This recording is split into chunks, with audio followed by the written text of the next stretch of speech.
Segundo João, que diz assim a palavra do Senhor, né? Aqui fala das bodas em Caná, onde a água foi feito vinho. E ao terceiro dia fizeram-se umas bodas em Caná da Galileia, e estava ali a mãe de Jesus. E foram também convidados Jesus e os seus discípulos para as bodas. E faltando vinho, a mãe de Jesus lhe disse: não tem vinho. Disse-lhe Jesus: mulher, que tenho eu contigo, ainda não é chegada a minha hora. Sua mãe disse aos empregados: fazei tudo quanto ele vos disser. Estavam ali postas 6 talhas de pedra para as purificações dos judeus, e em cada uma cabiam 2 ou 3 metretas. Disse-lhe Jesus: enchei de água essas talhas. E eles encheram-nas até em cima. E disse-lhes: tirai agora e levai ao mestre-sala. E levaram.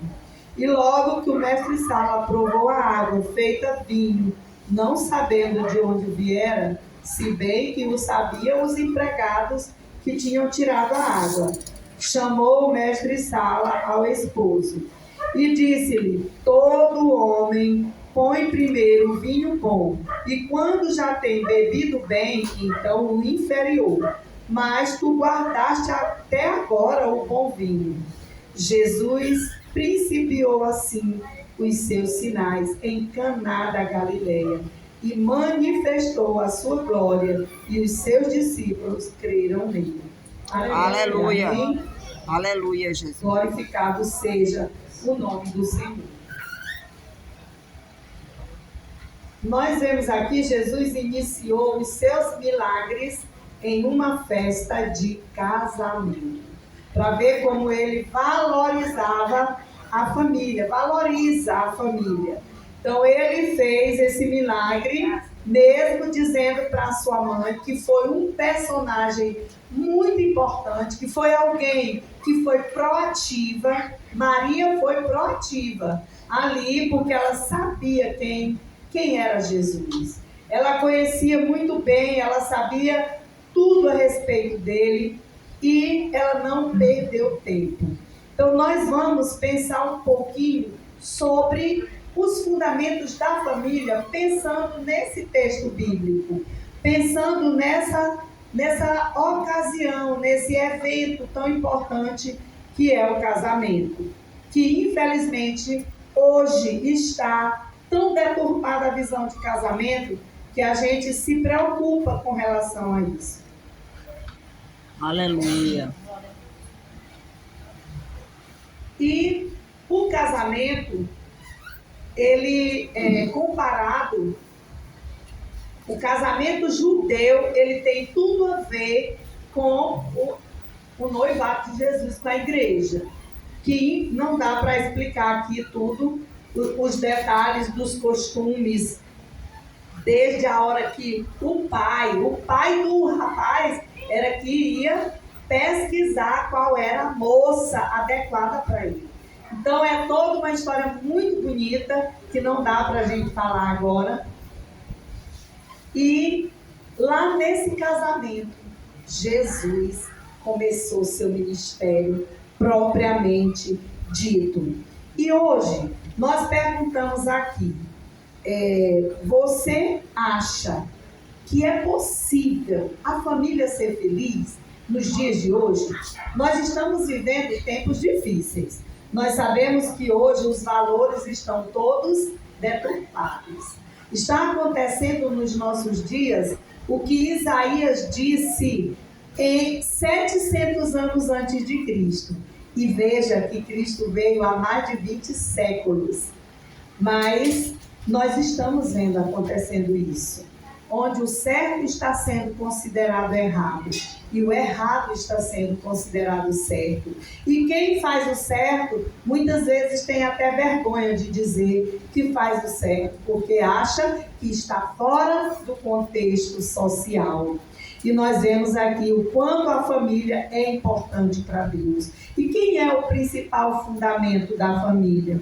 O principal fundamento da família é a rocha eterna. Aleluia. Nós sabemos que a parábola daqueles dois homens que construíram as suas casas, um construiu sobre a rocha e o outro sobre a areia. Nós sabemos muito bem quando vieram as tempestades, né, os ventos, qual foi a casa que permaneceu de pé e qual foi a casa que caiu.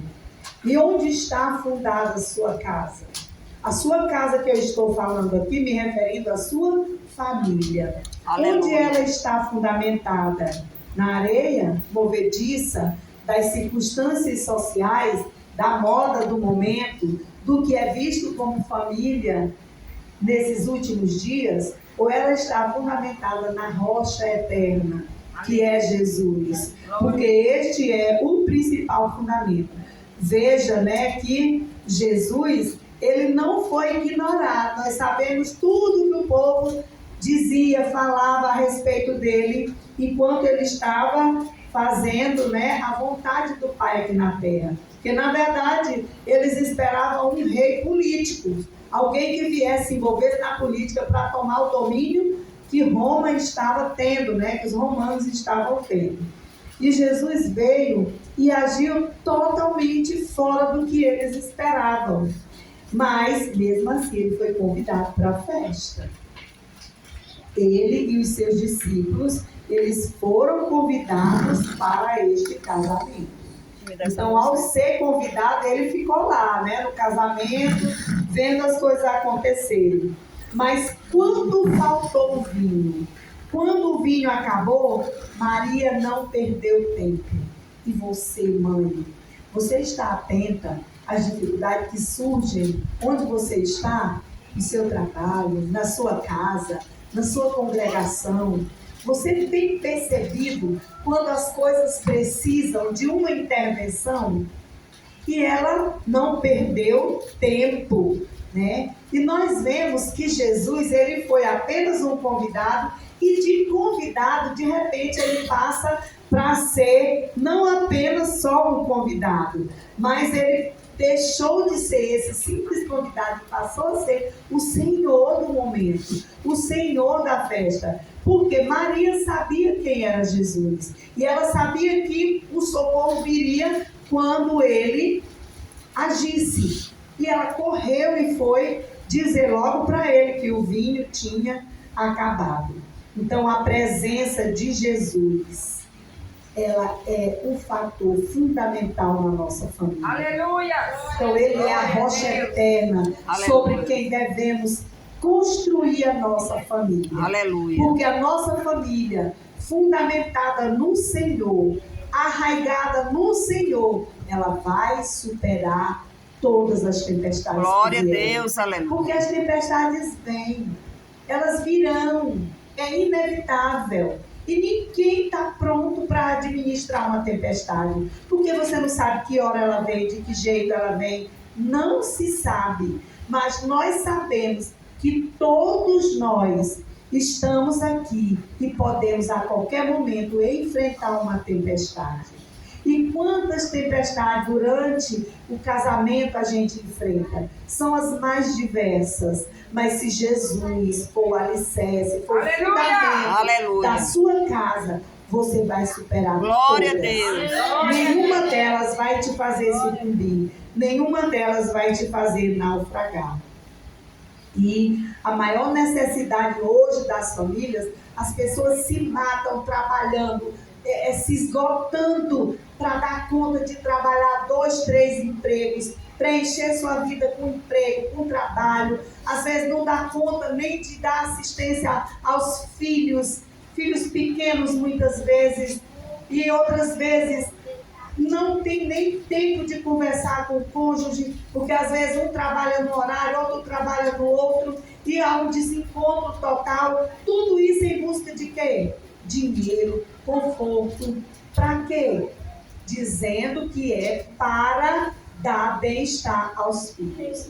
Augusto Cury, que ele é um pesquisador da mente, psiquiatra renomado de inúmeros livros best-seller, ele diz o seguinte: filhos não precisam de presente, eles precisam de presença. Aleluia. E você tem dado essa presença para os seus filhos? Você tem sido o pai, a mãe que está dando essa presença, ou você está comprando a sua ausência emocional, a sua ausência física, a sua ausência dos seus filhos com brinquedos caros, presentes cada vez mais caros, e as crianças exigindo cada vez mais, e você acaba se tornando refém. Então é preciso que nós tenhamos consciência de quem é o alicerce da nossa casa. Qual é o fundamento principal da nossa casa? E sim, quando nós tivermos Jesus como principal fundamento, o outro fundamento seguinte será discernimento. Discernimento para quê? O discernimento para perceber quando a alegria da sua casa estiver acabando. Como é que está a sua casa? Há diálogo, há conversa. As pessoas que são da sua casa, da sua família, elas conseguem sorrir juntos, elas brincam umas com as outras, ou está todo mundo muito calado, cada um no seu aparelho, na sua tecnologia mais avançada, no seu momento de solidão. Ele é conectado com o mundo, mas desconectado com todos de casa. Como está a sua família? Como está? Você tem discernido isso? Você como mãe, Maria como mãe, percebeu. Ela discerniu imediatamente. Ela teve sensibilidade espiritual para saber que ela poderia já ir atrás de quem podia resolver o problema. Ela não perdeu tempo. E assim somos nós, precisamos estar atentos. Quantas vezes crianças adoecem, ficam morrendo ali e os pais nem percebem, vão perceber muitas vezes, já não tem mais jeito. Aí leva para o hospital, leva não sei para onde e a criança morre. Muitas vezes culpa todo mundo, mas não consegue discernir que não foi capaz de ter sensibilidade para ouvir o seu filho, para perceber que não estava bem. Por quê? Porque na casa ninguém consegue mais se reunir. As pessoas se falam por telefone. As pessoas não comem mais em volta da mesa. As pessoas não têm mais proximidade. São vários estranhos, várias pessoas estranhas dividindo a mesma casa. E os pais muitas vezes não percebem. E por isso o alto índice de suicídio de adolescentes.